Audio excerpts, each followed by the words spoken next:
Proposition 4 de vide d'escalier. Proposition 4, livre 1 de vide 300. Bon, j'ai dit. Je rappelle que Jésus est né 300 ans après Élie et que Thalès et Pythagore ont vécu au 6e siècle avant Jésus. Et que Pythagore était l'élève de Thalès. Et que Thalès et Pythagore et Euclide, tous les trois, ont parcouru l'Égypte et la Mésopotamie à la recherche du triangle perdu. Triangle en diamant. Voilà. Alors, que dit la proposition 4 de Euclide? Elle dit que deux triangles qui ont deux côtés de même longueur, qui forment le même angle, sont isométriques. Donc, on va reformuler ça. Si deux triangles ont deux côtés de même longueur, qui forment le même angle, sont isométriques. Autrement dit, schématiquement, je vais faire un dessin. Donc, je prends un triangle comme ça, par exemple. Hop là, avec un angle θ. Ils sont trois côtés. Donc, je rappelle toujours que tous les triangles sont constructibles. La preuve. Quand je dis triangle, tac, tac, tac, je construis un triangle. Même les triangles réduits à un point ou les triangles plats sont constructibles aussi. Il n'y a pas de triangle qui n'est pas constructible. Un triangle vérifie trois inégalités, donc il est constructible. Ok? Et ça, je ferai une vidéo pour insister là-dessus, parce que il y a des exercices, tu vois des exercices. Est-ce que le triangle, avec ces côtés-là, est constructible? C'est faux comme énoncé. Hein. On ne peut pas dire est-ce qu'un triangle est constructible. Donc là, ça c'est un triangle. Si je prends un autre triangle qui a un côté, celui-là, de même longueur, par exemple celui-là, je vais le transporter ici, hop, tac, tac. Mais je vais le renverser, hein, c'est pas grave. Parce que les triangles sont stables par rotation et par translation. Donc quand on transporte un triangle, même dans sa sacoche, dans un train, si on ne modifie pas les longueurs de ses côtés, il reste le même. Okay? La translation et la rotation ne fait rien en triangle ni à n'importe quelle figure. Hein. Parce que comme vous prenez le train, vous allez voyager, vous n'allez pas prendre 1 centimètre de plus, ou alors grossir. Non? Les translations et les rotations ne varient pas les figures, ni les volumes, ni quoi que ce soit. Bon, ça c'est encore une parenthèse. Donc je prends la longueur là, tac, tac, est égal à la longueur là. Ok? Et après je prends la longueur là. On va le mettre de ce côté ou de l'autre côté ou en bas. Hein. Allez, on va le mettre en bas. Tac, tac. De telle sorte que le θ soit le même. Hein. Hop. Et θ ici. N'est-ce pas? Si on trace donc maintenant le troisième côté, il est automatiquement celui-là identique puisque je prends le côté là, c'est le même que celui-là, le côté là, c'est le même que celui-là. Par conséquent, le troisième côté, celui-là, il est égal à celui-là. Pourquoi? Parce que le θ est le même. Et les longueurs des côtés sont les mêmes.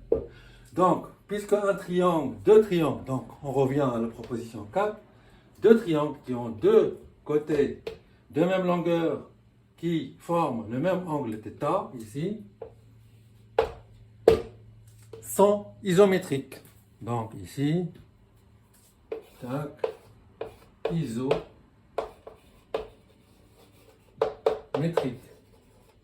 Ok? Les deux triangles là sont isométriques. Les deux triangles qui sont isométriques ont une même surface. Voilà. Donc la surface là est égale à la surface celle-là. Voilà. Maintenant, proposition 41.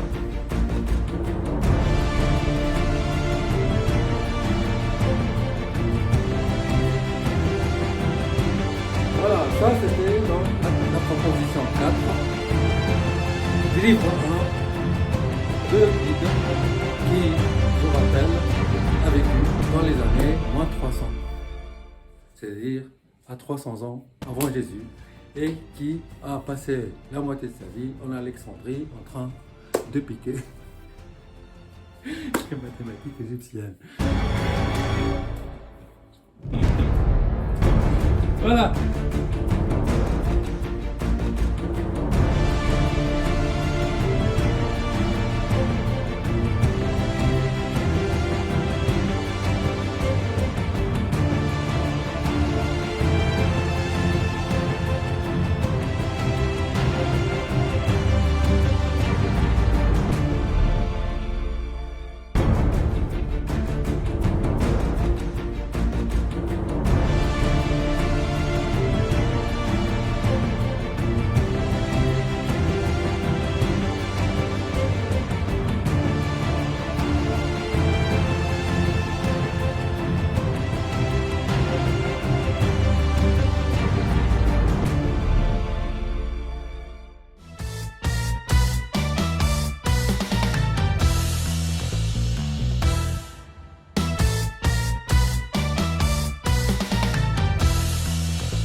Passons maintenant à la proposition 41 du livre 1 de Euclide.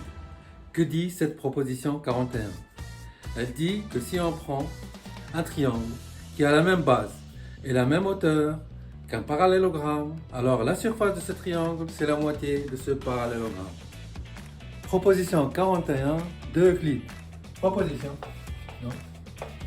41. Livre 1 de Euclide.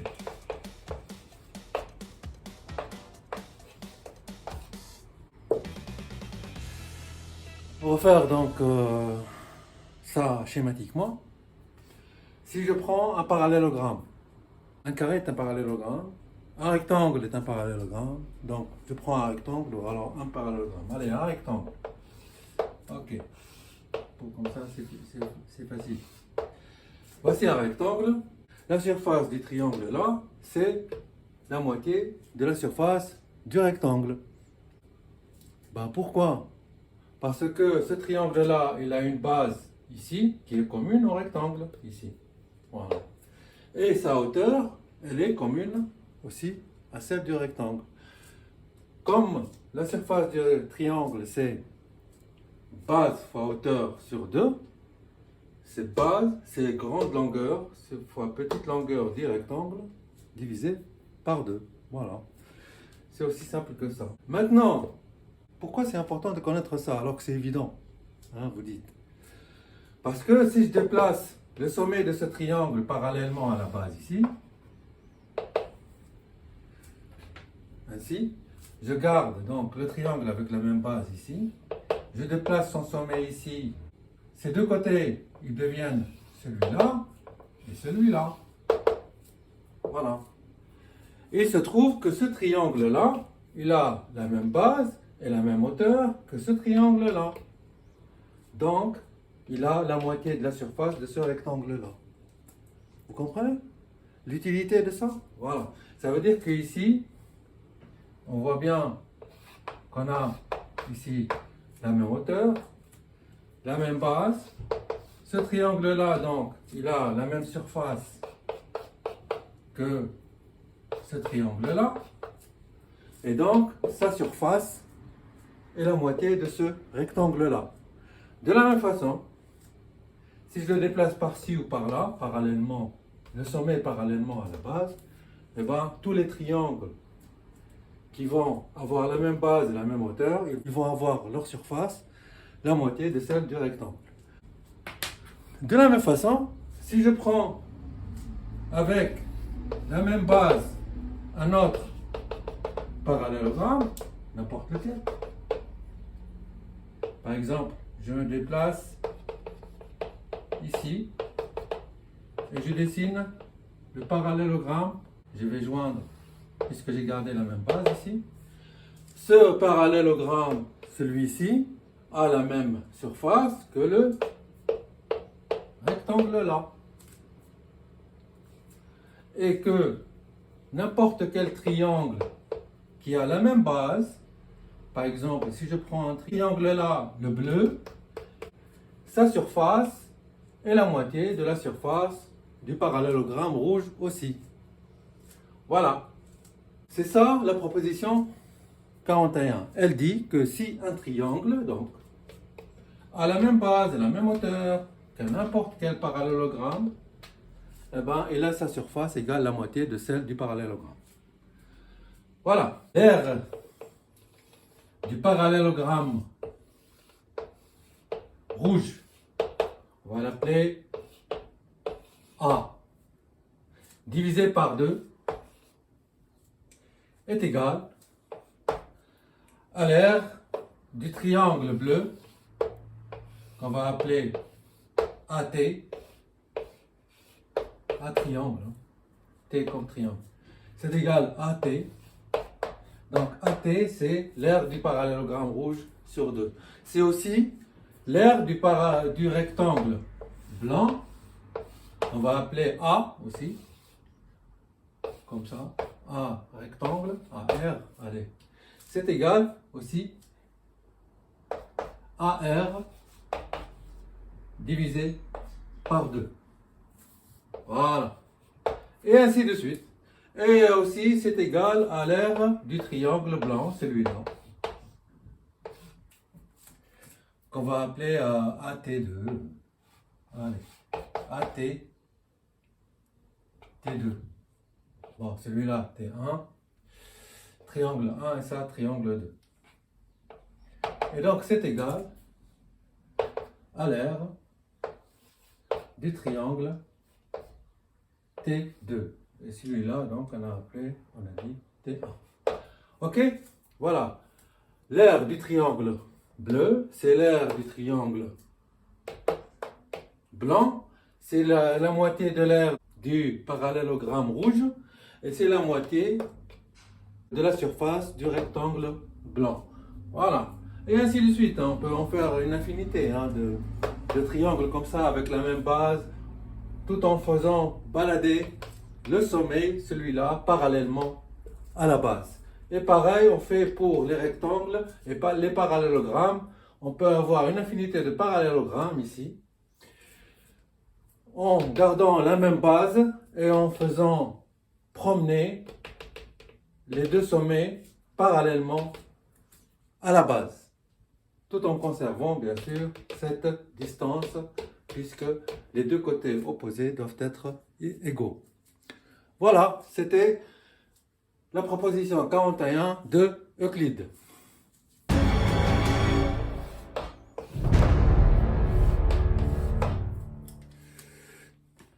À quoi ça va nous être utile? Ça va être utile de savoir ça pour facilement comprendre la démonstration de Euclide faite pour le théorème de Pythagore. Voilà. Maintenant, place à la démonstration du théorème de Pythagore, connaissant la proposition 4 et la proposition 41 de livre 1 de Euclide.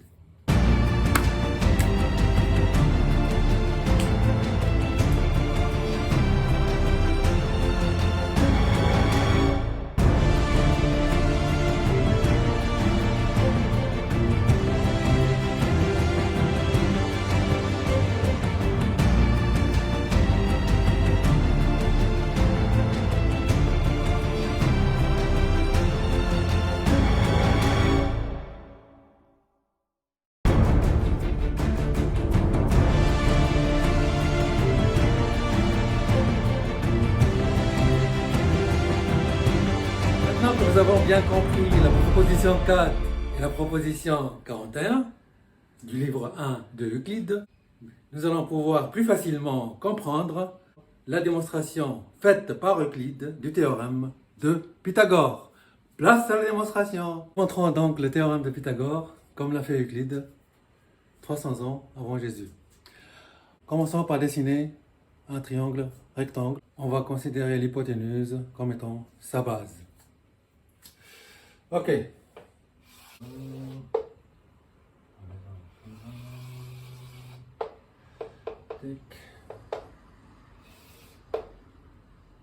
Oh, magnifique.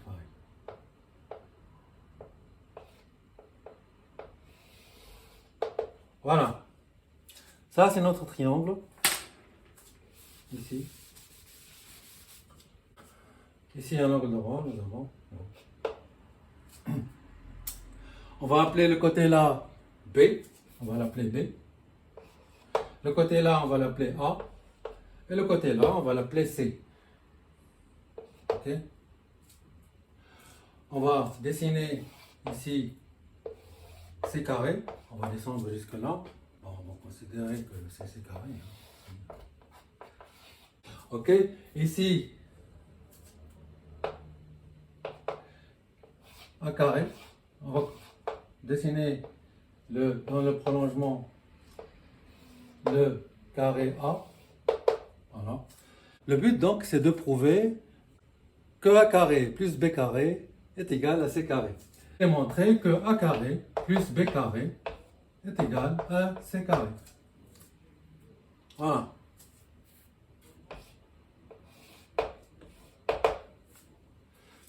En utilisant donc proposition 4 et proposition 41 de Euclide qu'il a utilisé lui-même 300 ans avant Jésus. Ici, l'angle opposé à A plus 90, c'est-à-dire l'angle que je vais dessiner gamma, qui est égal à cet angle-là plus 90, est formé des deux côtés de longueur C et de longueur B. N'est-ce pas? Ce qui nous donne un triangle, ici, qui, d'après la proposition 41 de Euclide, a une surface qui est égale à la moitié du carré, puisqu'il a une base égale B, qui est la même que le carré de côté B, et il a un sommet qui est sur la parallèle à la base. Et donc, son R est la moitié du carré B carré. Donc, ce triangle qu'on va appeler T1,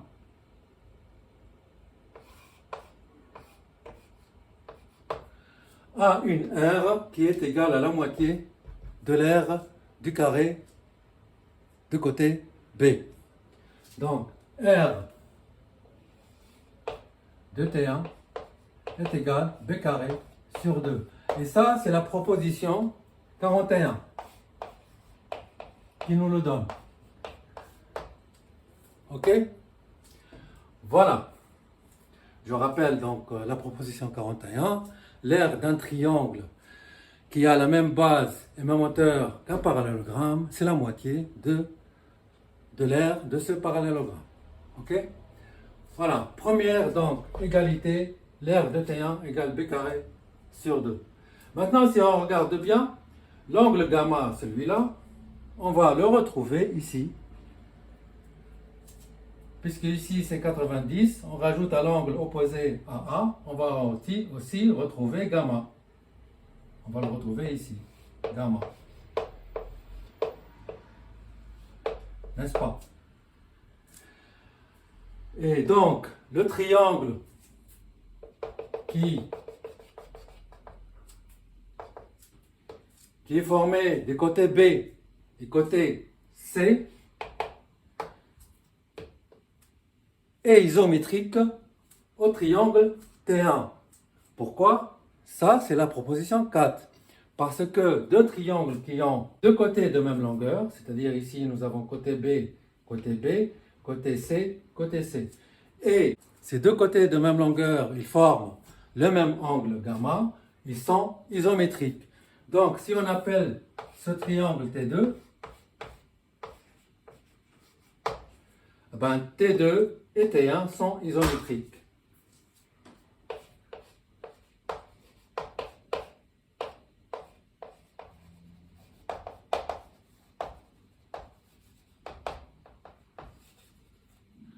Donc, pourquoi ils sont isométriques? Ça, c'est la proposition 4. D'après, donc, proposition 4 d'Euclide, livre 1. Puisqu'ils sont isométriques, ils ont la même aire. Ça veut dire que l'aire de T1 est égale à l'aire de T2. R de T1 est égale à l'aire de T2. Mais alors, d'un autre côté, l'aire de T2, à quoi égale? Ici, si on descend avec la hauteur du triangle jusqu'en bas, on va trouver un angle droit ici. N'est-ce pas? Et on va appliquer la proposition 41 au triangle T2.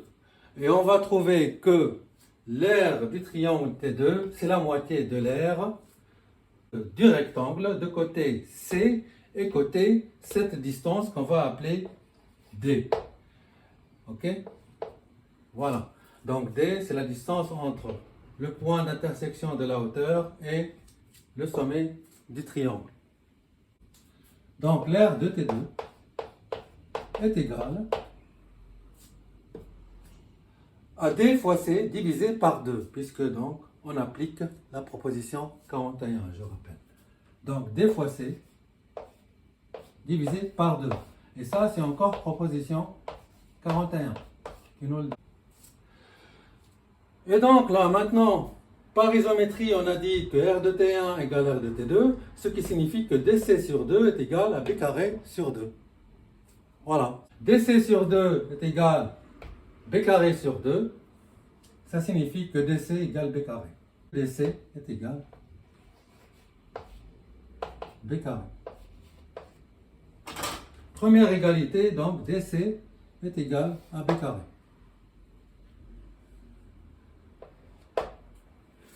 Maintenant, on applique les mêmes propositions 4 et proposition 41 de l'autre côté. C'est-à-dire, on va considérer l'angle opposé au côté B. On lui rajoute 90. On va trouver que c'est un angle qui est égal à θ, on va l'appeler. Cet angle θ est formé de deux côtés, de un qui est de longueur A et l'autre de côté C. Donc, ce triangle-là, ça veut dire que ce triangle-là a une aire, la moitié de l'aire du carré de côté A. Pourquoi? C'est en appliquant la proposition 41. Donc, puisque le triangle, il a la même base et la même hauteur que le carré de côté A, il a la même hauteur parce que son sommet est sur la parallèle à la base. Donc, sa surface est égale à la moitié du carré de côté A. Je rappelle qu'un carré, c'est un parallélogramme. Donc, on applique proposition 41. L'aire de ce triangle, on va l'appeler T3. Et on va trouver que l'aire de T3, c'est égal à carré sur 2. Et ça, c'est la proposition toujours 41 du livre 1 de Euclide. Voilà. A carré sur 2.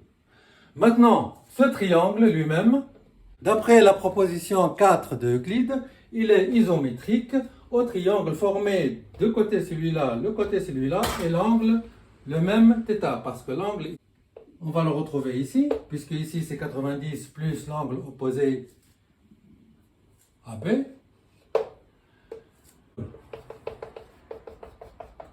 Comme les côtés de ce triangle-là sont les mêmes que le triangle en rouge, et donc, et le θ, c'est le même, ça signifie que le triangle que je viens de dessiner en blanc est isométrique au triangle rouge. Ce triangle, donc, on va l'appeler T4. Voilà. Et là, on a donc T3 et T4. Donc T4, c'est celui-là, et T3, c'est le rouge. T3 et T4 sont isométriques. T3 et T4, isométriques. Et ça, c'est la proposition 4, toujours. Ok. Ce qui nous donne l'aire de T3 est égal à l'aire de T4. L'aire de T3 est égal à l'aire de T4. Je rappelle ici que C est égal à D plus cette longueur-là que je vais appeler E, n'est-ce pas? Le triangle T4, il a la même base et la même hauteur que le rectangle de largeur E et de longueur C. Pourquoi? Parce que son sommet, il est sur la parallèle à la base. Et puisque il a la même base, si on applique la proposition 41 à T4, on va trouver que l'aire du triangle T4, c'est égal E multiplié par C divisé par 2. Voilà. Donc l'aire de T4, d'après la proposition 41, est égal à C multiplié par E divisé par 2. Donc c'est la moitié de l'aire du rectangle de côté C et E. Voilà, c'est égal C fois E divisé par 2.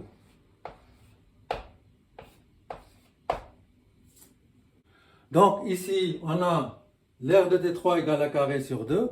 C'est égal à l'aire de T4 égale CE sur 2, ce qui signifie que CE est égal à carré. Donc A carré est égal à CE.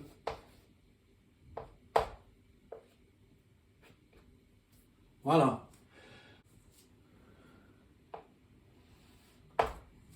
Maintenant, si je fais A carré plus B carré, je vais trouver que c'est égal à CE plus DC, c'est-à-dire C multiplié par D plus E, et D plus E, C est égal à C. Ça veut dire que A carré plus B carré est égal à C carré.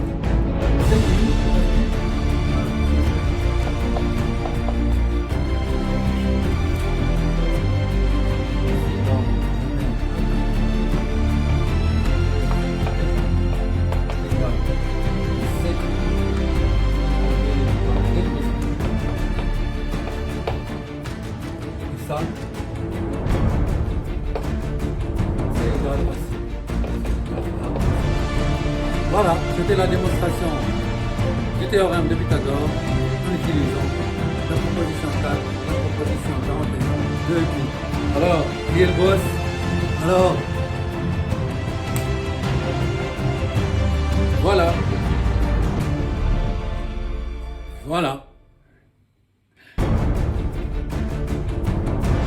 C'était la démonstration du théorème de Pythagore en utilisant la proposition 4, la proposition 41.